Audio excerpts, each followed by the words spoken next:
Hello mga ka-Rock Hounds, good morning and hello world. Ayan. Ang gagawin ko ngayon is yun pa rin. Mag-i-slice pa rin po tayo. Ayan. Bali, papalitan ko po yung blade. Tatanggalin ko po itong malaking blade. Baka kaya ganong hindi siya mabilis umikot is dahil sa blade na sobrang laki. Kasi ang max niya is 150 mm lang. 'Di ba? 150 mm. Ang nilagay ko po is 8 inches. Yung 150 mm is 6 inches lang yun eh. So, papalitan ko at ito ang ilalagay ko. 150 mm na super thin blade. Diamond lapidary blade po yan. So, wait lang po ah. Ayun, so papalitan ko sana siya ng 6 inches. Kaso napansin ko, yung palang blade na 6 inches, sira na. Delikado na siyang gamitin. Para sa sobrang nipis niya kasi, tas ang titigas pa po ng mga bato dito. Yan siya oh, nabiyak. Hindi siya dugtungan eh. Meron din dito sa kabila. Saan na yun? Hanapin natin. Meron pa dito isa eh. Yung mas malala yung crack niya eh. Ayan oh. Oh. Balik rin natin. Ayan siya oh.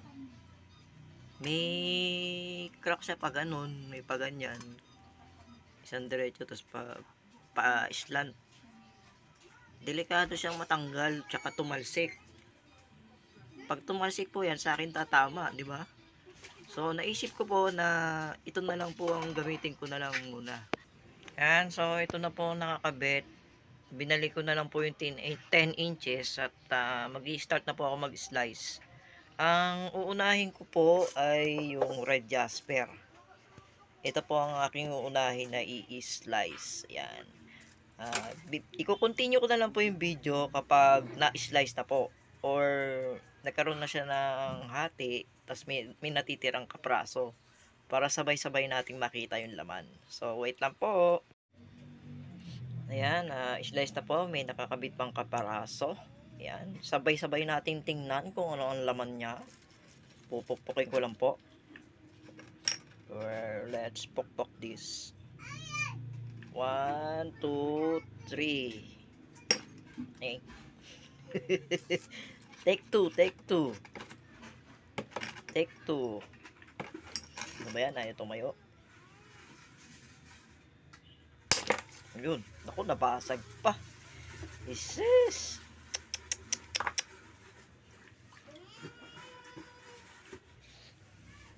Wow, ang ganda. Oh, may pyrite. May green, may yellow. Doon, may red, may pyrite pa, may agate pa. Wow, astig. Hindi pala siya red jasper. Ang tawag po sa jasper na may pyrite is marcasite jasper. Yan oh. Ganda ng patterns. Yan. Marcasite pala siya. Yan. Basta ang jasper po ay may pyrite. Ang tawag sa kanya, ID niya ay marcasite jasper. Yan. Ganda sana to kabusyon. Yun nga lang, may butas. Yun naman butas niya, may pyrite at saka druzy quartz. Oh, di ba? Ang ganda niyan pagka na process. So, yun po, i-continue ko na lang po pagka ganito na po ang itsura nila. Nya pala. Tayo dyan, bulol-bulol na naman tayo mga kaibigan. So, yan, gagawin ko muna silang mga bloke na ganito. Gagawin ko muna siyang bloke. Pagka naging bloke na, continue ko na lang po ulit yung video. Wait lang po. Yan, na-cut out na natin. Ganda ng kulay niya. Oh, red jasper na may pagka moss. Parang gano'n, may moss. Moss. Parang agate, ganyan. Oh, may green, may yellow. Tapos paglipat dito sa kabila, uy, may pyrite, 'di ba? Marcasite. Wow, 'di ba? Yun nga lang, may naging problema tong isang to. Dos yung kabila, maikli yung kabila kasi may malaking butas eh. Tandaan nyo po nung ano, nung pinakita ko kahapon, may malaking butas siya dito. Yan. So, ang mangyayari niyan, sa bagay, pwede naman yan kasi ito yung magiging tuktok ng tower. Pwede pa rin yan. Yan, diba? Pwede pa yan. Hmm. Yan, so, ang isusunod naman natin is yung coral. Coral na hindi naman din kagandahan kasi hindi buo yung patterns niya. Ano, flower coral. Yan. Tapos, itong mga pinagtabasan, itong mga maninipis na to, pipiliin ko lang yung mga buo. Pag may butas, doon na siya sa pinagtabasan. Tulad dito. Yan, oh, may butas. Pero makapal pa siya. Kaya itabi natin kasi baka may part siya na buo pa. Pwede pa sa kabusyon. Ito manipis. Pero pwede pa rin to kasi bukod sa maganda na is wala siyang butas. Ang kaya kong gawing kabusyon na nipis ay 2mm. Kaya pwede pa ito. Ito, makakakuha pa ako ng 2mm na nipis ng kabusyones dito. Ito talaga wala na kasi balat na to eh. So ito, ilagay na natin sa pinagtabasan. Points. Tapos itong mga to, ilalagay ko doon sa mga pwede pang magamit. Pwede pang gawing kabusyones. Yan. So, ayan. Papalamigin ko lang yung machine kasi sobrang init na. At lilipat naman tayo din sa coral. Tingnan natin kung may 2 inches yan. Meron. So, ayun. Itutuloy ko na lang ulit ang video pagka nakat na. Yan. Pag ganyan na magiging cut niyan. Kasi wala naman siya pattern na buo eh. Yun. Yun. Pag ganyan. Kasi yung pinaka pattern niya nasa taas. Ito yung paa. Dito yung taas. Yung pinaka tip. Yan. Sana may konting pattern ng flower, di ba? Yan. So, mamaya naman po ulit. Papalamigin ko lang to at akin na pong i-slice. Wait lang po. Hello. Ayan.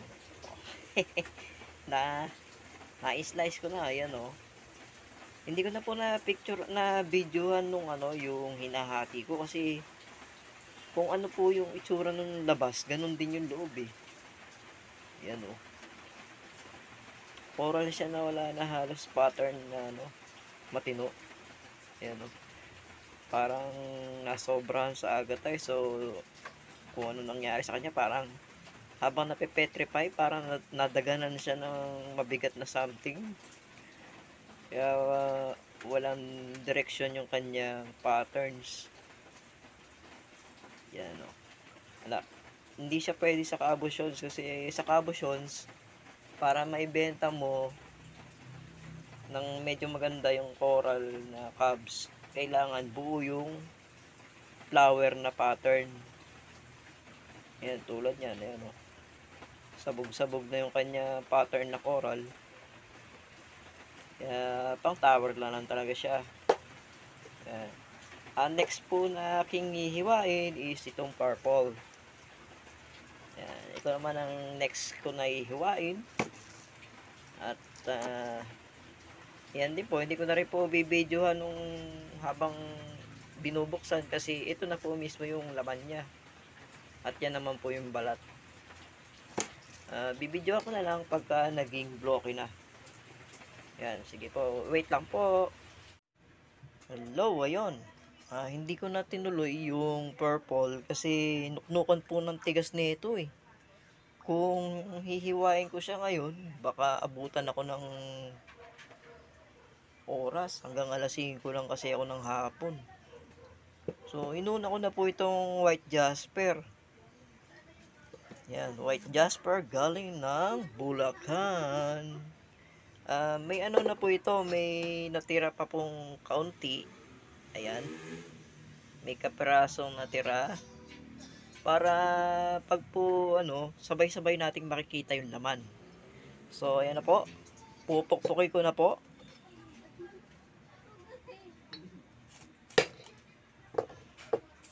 Ay, ayaw pa. Take 2, take 2. Ayan. So, sabay-sabay natin tingnan kung ano yung tsura. 1, 2, 3. Ooh. Ang ganda ng white jasper, no? Oh. Galing po ng Bulacan River yan. Yan, oh. Nakuha ko ito nung kasama ko si Kuya Rolando Gumalot. Shoutout sa iyo, Kuya Rolando.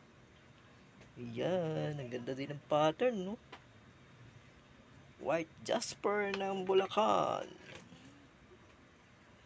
Yan, oh.